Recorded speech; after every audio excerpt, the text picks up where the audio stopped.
Olá, queridos, graça e paz, sou José Maurício, mais uma vez, dessa vez pela playlist de Batalha Espiritual, estamos aqui para trazer mais um vídeo que com certeza trará informação para você ficar de olho no reino espiritual. Espíritos obsessores, encostos, como eles trabalham? Crente tem encosto? Pessoas evangélicas podem ser atacadas por espíritos malignos? Qual é a correlação de possesso, endemoniado, obsediado? Como é que funciona essa questão espiritual? Para você saber disso e muito mais, você vai aguardar alguns segundos para a gente fazer a abertura. Mas antes disso, já deixa o seu like, compartilhe o vídeo e aciona as notificações. Daqui a pouco eu volto.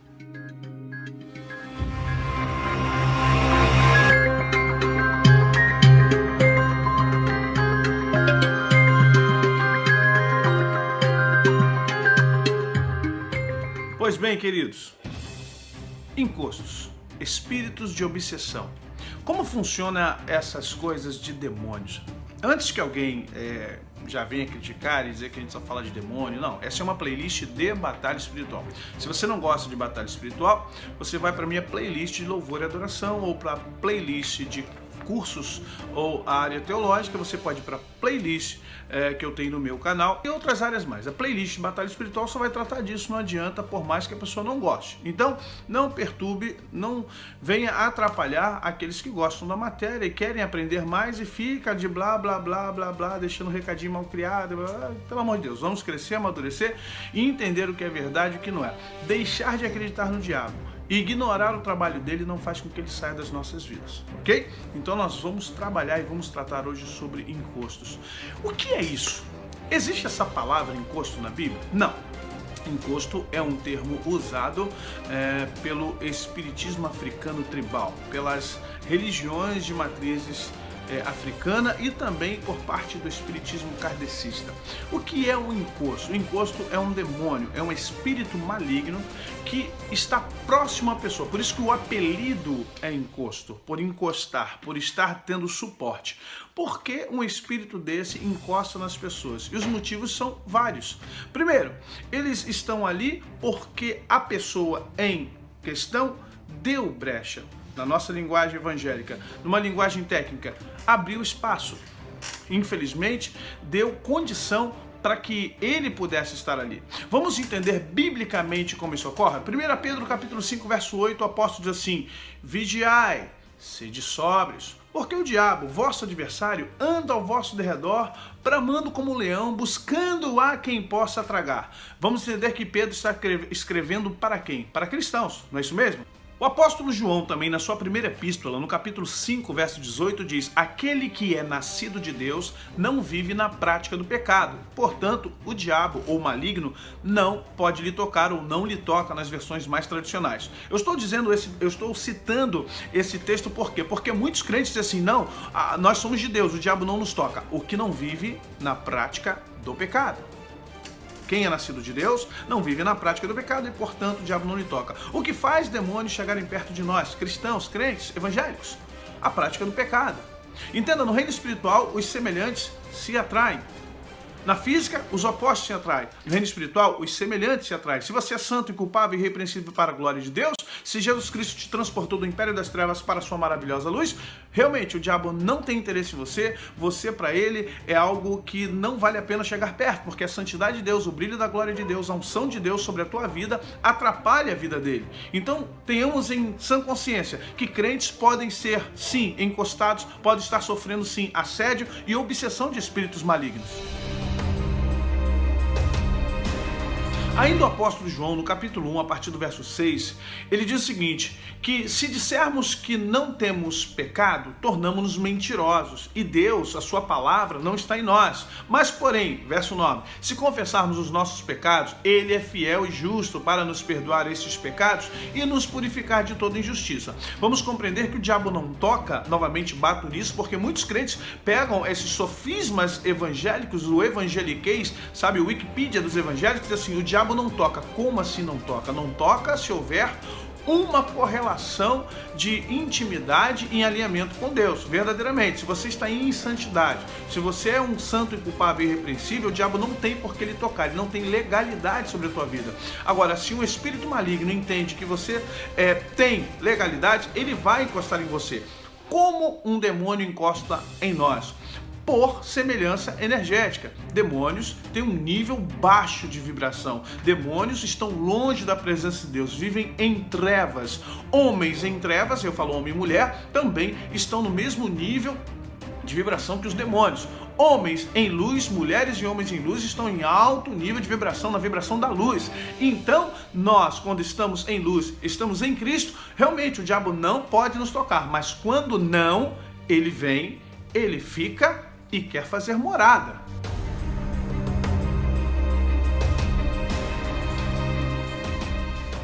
Lembremos-nos do que o apóstolo Paulo nos alude, nos exorta na sua carta aos Efésios, no capítulo 6, a partir do verso 10. No demais, irmãos meus, fortalecei-vos na força do Senhor e na força do seu poder. Tomai, portanto, toda a armadura de Deus. Por quê, Paulo? Para quê, Paulo? Porque a nossa luta não é contra seres humanos, não é contra carne nem sangue, mas sim contra principados, potestades, dominadores desse mundo, hostes espirituais instaladas nas regiões celestes. Ora, tanto Pedro, quanto João e quanto Paulo estão escrevendo para cristãos, para comunidades evangélicas, para cristãos que seguem, amam e servem a Cristo. Por que essa alusão toda contra o diabo? Por que toda esse chamar de atenção sobre estar em Deus, estar na luz, estar em Cristo? Porque verdadeiramente eles não vão deixar de nos atacar.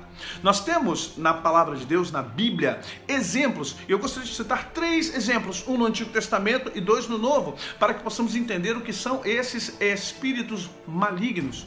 Como eles começam, como eles trabalham. Antes de eu citar os exemplos. Primeiro, espíritos malignos são observadores. O diabo anda ao vosso derredor, como um satélite. Já foi dito, já expliquei sobre isso nas minhas palestras e cursos.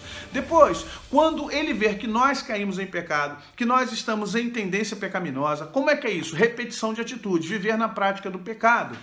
Ou seja, ira, raiva, inveja, ciúmes, fofoca, porfia, traições, emulações, orgias. Meu Deus, olha as obras da carne entrando aí, Paulo falando conosco das obras da carne. Quando nós começamos a repetir processos pecaminosos pela obra da carne, nós começamos a cair da graça de Deus. Abrimos mão da graça e da luz do Espírito Santo e começamos a entrar no estado de pecado a qual o demônio também está. Isso dá a ele a oportunidade, a brecha, a abertura para se aproximar de nós. Então ele sai do nível de observador para entrar no nível de assediador. O que é isso? Um demônio assediador. É quando ele consegue encostar perto do crente, chega próximo ao crente e começa a lançar pensamentos, setas malignas na mente. Campo de batalha horrível esse aqui, viu? Porque ele começa a pegar a moça, o rapaz, e levar pensamentos libidinosos a respeito de outra pessoa. Um homem casado, uma mulher casada começa a pensar coisas e ela fica no primeiro, não quero pensar nisso, está amarrado em nome de Jesus. Está amarrado, mas preste atenção, a pessoa ainda está pensando, vai dormir, está pensando, vai tomar banho, está pensando, vai para o trabalho, está pensando. Então esse demônio agora está te assediando, levando você a ter pensamentos ruins, raiva, mágoa, ódio, remoer aquela raiva, falou mal de mim, mas quando eu chegar lá, vai ver só. Isso tudo está fazendo com que aquele espírito que estava só te observando agora está te assediando. Ele está como a serpente lá com Eva, só todos os dias indo até dar o bote final. Então de observador, ele passa a ser um assediador. Após isso, ele sim, agora que ele conseguiu fazer com que você entre no clima dele. Gente, isso é tão sério. Deixa eu falar uma coisa para vocês. Isso é para qualquer um. Você acha que um pastor, quando cai em adultério, quando rouba, quando é pego em situações vexatórias, pedofilias, é porque ele sofreu assédio por muito tempo. Assédio espiritual é uma matéria, é uma área muito perigosa, mas importante de se tratar. E nós, igreja, pela religiosidade, pelo farisaísmo teológico e técnico, achamos que isso não existe. Se não existisse, não tinha essa quantidade de crentes caindo. Infelizmente, o que tem de crente na igreja assediado por demônios. Ah, mas não incorpora? Claro, não estão incorporados, estão assediados. O demônio está fora do corpo, mas passam mal numa oração de fervor, mas tem sudorese, dão tonteira, falta ar. Eu sei porque quando eu oro por crente eles começam a passar mal, eu chamo porque eu sei que está sendo assediado por demônios.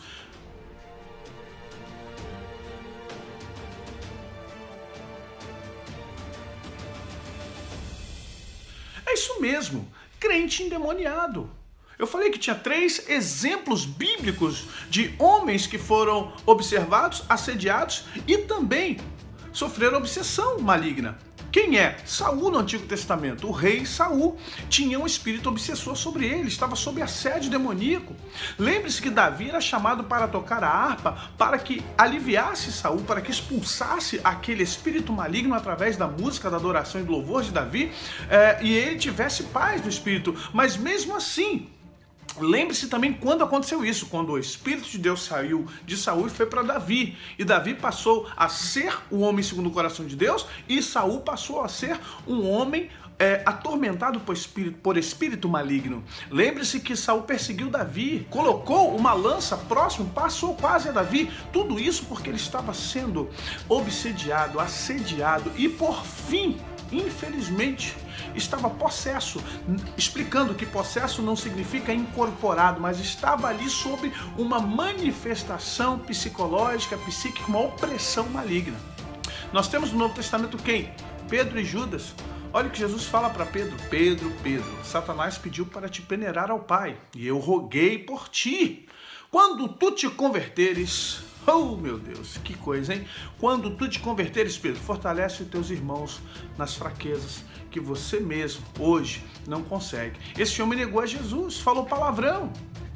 Texto em aramaico e depois traduzido para o grego, quando Pedro está na fogueira, ele fala palavras de baixo calão para disfarçar que ele era um discípulo de Jesus. A carnalidade dele ainda estava intrínseca e o diabo aproveitou isso para usar Pedro para negar. E Judas, meu Deus do céu, diz que na ceia, o texto diz que na ceia, Jesus olhou para Judas e disse: Judas, o que tem de fazer, faz logo. E naquele momento um diabo, não diz que ele estava possuído, mas naquele momento o espírito maligno que estava sobre Judas o fez atingir o ápice da sua traição, que era vender Jesus por 30 moedas. Preste atenção no que está acontecendo. Você acha que pessoas que estão na igreja não podem estar hoje sob um comando, uma opressão de espíritos obsessores, sob encostos? Repense bem a sua posição. Quando somos assediados? Quando um homem, uma mulher, um cristão é assediado? Resposta: quando este homem e essa mulher começa a viver pelas obras da carne. Quando se enfraquece espiritualmente. Quando larga a graça de Cristo por livre e espontânea vontade, por seu livre-arbítrio e começa a viver uma vida carnal. E é tudo que um demônio que está te observando quer. Que você deixe de viver debaixo da graça de Deus. Que você deixe de ser fiel a Deus. Que você deixe de estar debaixo da proteção, das asas, da potente mão de Deus. Quando você abre mão e aí você começa a conviver e viver com pessoas que estão abaixo da graça. Pessoas que estão longe da presença de Deus. E aí esses espíritos que eram observadores passam a te assediar. E de um assédio ele passa a ser obsessor. Como funciona isso? Ele sai da natureza dele para a atratividade daquilo que chama ele e depois ele entra no estágio de semelhança. Eu já falei que os semelhantes no reino espiritual se atraem. No momento que um homem cai na sexualidade, na masturbação, no álcool, na droga, no momento que você entra no estado de pecado, você se torna semelhante a esse espírito maligno e ele então começa a estar onde você está. Você abriu uma porta, você abriu um campo para ele estar próximo de você. Quando isso ocorre?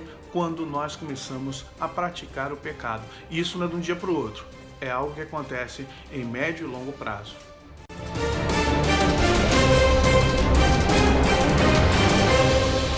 Esse espírito, na verdade, é um encosto, é um obsessor. E aí você vai entender quando seus pensamentos não são seus. É quando você está lutando para pensar outras coisas. É quando você está cantando, adorando dentro da igreja e você começa a pensar numa mulher. Você começa a pensar num homem. E você começa a pensar coisas estúpidas, torpes, estranhas. Você diz: misericórdia, Senhor, sai em nome de Jesus, eu não aceito isso. Você, infelizmente, está sob um ataque feroz na sua mente. E com certeza você está sendo obsediado, ou seja, está com um espírito obsessor sobre você.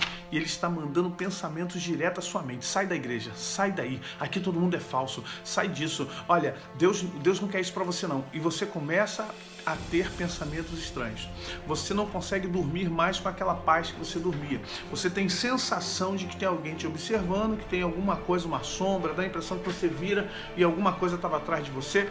Você, infelizmente, está no estágio de obsessão, assédio para obsessão. E isso é muito sério e é necessário que você volte para a graça de Deus, ou que se a pessoa está nesse estágio, que ela receba Jesus como Salvador. Se não o tem, faça um pacto com Jesus Cristo. E se tem, volte à graça de Deus, porque viver na prática do pecado gera espíritos obsessores nas nossas vidas.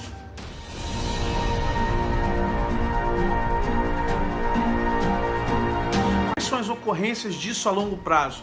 A longo prazo eu vou dizer quais são as ocorrências, e isso é empírico. No nosso ministério nós temos colecionado vários relatos, testemunhos e fatos. Pessoas que começam a ter problemas físicos, problemas metabólicos, problemas no sono, insônia, problemas de saúde, ao qual os médicos não acham patologia, porque na verdade o corpo espiritual já está enfermo por causa daquela interferência espiritual, desse ser maligno que está te assediando, que está obsediando, ou seja, no estágio de obsessão. Ele está mexendo com o seu corpo espiritual. Você engorda, você começa a ter problemas na área digestória ou digestiva, você come na hora errada, você troca a noite pelo dia, você começa a ficar ansioso ou deprimido e sem uma aparente causa. Tá ganhando bem, a família tá bem, tá tudo bem, mas também não consegue ir além na sua vida espiritual, não consegue mais ler a Bíblia, não consegue mais orar, não consegue mais ter aquele ímpeto de estar na presença de Deus,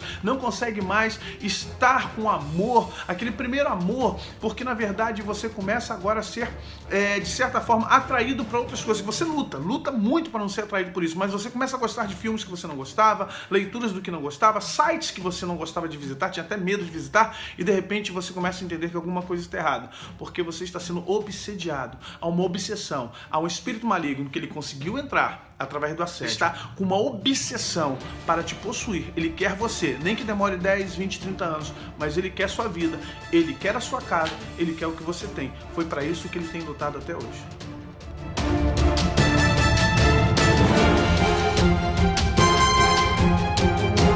Pois bem, queridos, nós temos solução para isso. Você que é cristão sabe, o sangue de Jesus tem poder, o nome de Jesus tem poder, mas vamos compreender uma coisa: o livre-arbítrio nos leva até esse estágio. O livre-arbítrio nos leva aos pactos involuntários, às obras da carne, às nossas escolhas, aquilo que nós fazemos, com quem andamos. Eu tenho um vídeo, os 5 passos para você ser uma pessoa melhor, 5 atitudes que você deve tomar para ser uma pessoa melhor. E as pessoas com quem andamos, os lugares onde andamos, as conversas que temos, o que nós lemos, os filmes que nós vemos, a forma como temos agido e reagido, tudo isso impacta a nossa vida. Uma vida de tranquilidade, de humildade, simplicidade e, acima de tudo, uma vida de pensamento no Senhor afasta o inimigo. Nós precisamos, no nome de Jesus, nos libertar desse assédio, nos libertar dessa obsessão, nos libertar de toda possessão. Infelizmente, da observação, ninguém pode escapar. Como já disse, nem Jesus escapou, não serei eu nem você. Mas podemos resistir-lhes firmes na fé. E no nome de Jesus, sair desse tipo de laço, sair dessa opressão maligna na nossa casa, na nossa família. Em nome de Jesus, eu quero orar com você nessa hora para repreender. Eu creio que essa oração que eu estou fazendo agora vai levantar você das cinzas, vai levantar você desse torpor. A sua mente vai ser liberada em nome de Jesus.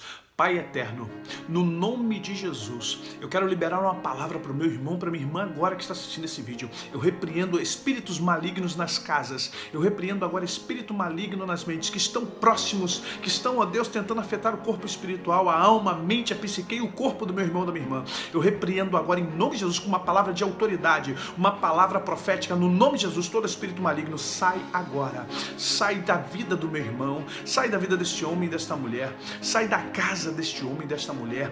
Dê agora espaço, saia. Repreendemos todo espírito maligno que está rondando a casa, a vida, o pensamento, o sono, Pai, a alimentação, toda ansiedade repreendemos, toda depressão repreendemos agora também em nome de Jesus. Também, ó Deus, conduzimos agora ao arrependimento, nos arrependemos de todo pecado, de toda ira, de toda maledicência, de toda mágoa, de toda intriga, inveja, de todo o pecado praticado. Confessamos em nome de Jesus que somos pecadores e queremos o teu perdão. E agora damos uma ordem, dê ordem, meu irmão, agora em nome de Jesus, saia da minha vida.